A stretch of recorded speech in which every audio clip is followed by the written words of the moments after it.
সাবেক আইজিপি বেনজির আহমেদের সম্পত্তি ক্রোকের নির্দেশ দিয়েছে আদালত। সেই সঙ্গে তার ২৭টি ব্যাংক অ্যাকাউন্ট সহ আর্থিক লেনদেনকারী মোট ৩৩টি অ্যাকাউন্ট জব্দ থাকবে।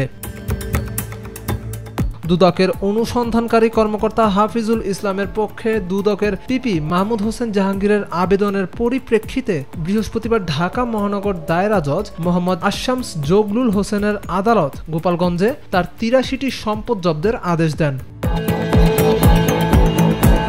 আদেশে বলা হয়, দুদকের পিপি আবেদনে বলেছেন, পুলিশের সাবেক আইজিপি বেনজির আহমেদের বিরুদ্ধে ক্ষমতার অপব্যবহার, বিভিন্ন অনিয়ম ও দুর্নীতির মাধ্যমে নিজ নামে, স্ত্রী জিশান মির্জা ও মেয়েদের নামে দেশ ও বিদেশে শত শত কোটি টাকার জ্ঞাত আয় বহির্ভূত সম্পদ অর্জনের অভিযোগ রয়েছে। তারা বাংলাদেশে নামে বেনামে অর্জিত সম্পদসমূহ অবৈধভাবে অর্জন করেছেন।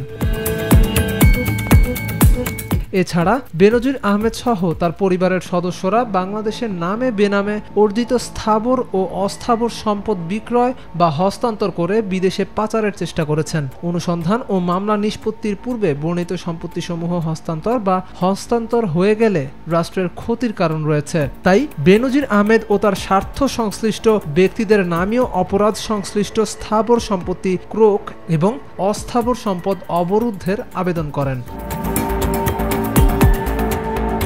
এরপর বিচারক আদেশে বলেন, দুর্নীতি দমন কমিশনের পক্ষে উপস্থিত পিপির বক্তব্য শুনলাম।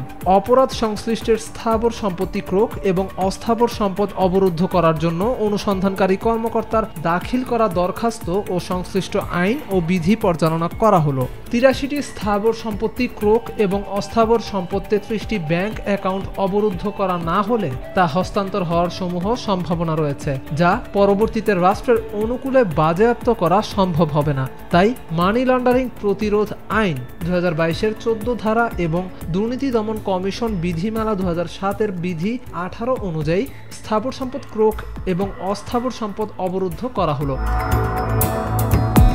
এছাড়া বাংলাদেশ সিকিউরিটি অ্যান্ড এক্সচেঞ্জ কমিশনের চেয়ারম্যান এবং ব্যাংকগুলোর ব্যবস্থাপনা পরিচালককে এই মর্মে আরও আদেশ প্রদান করা হলো যে ওই হিসাবগুলোর ৩৩টি ব্যাংক অ্যাকাউন্ট ওই হিসাবগুলোর ওপর অবরুদ্ধকরণ আদেশ কার্যকর থাকা অবস্থায় অর্থ জমা করা যাবে, কিন্তু কোনো অবস্থাতেই উত্তোলন করা যাবে না।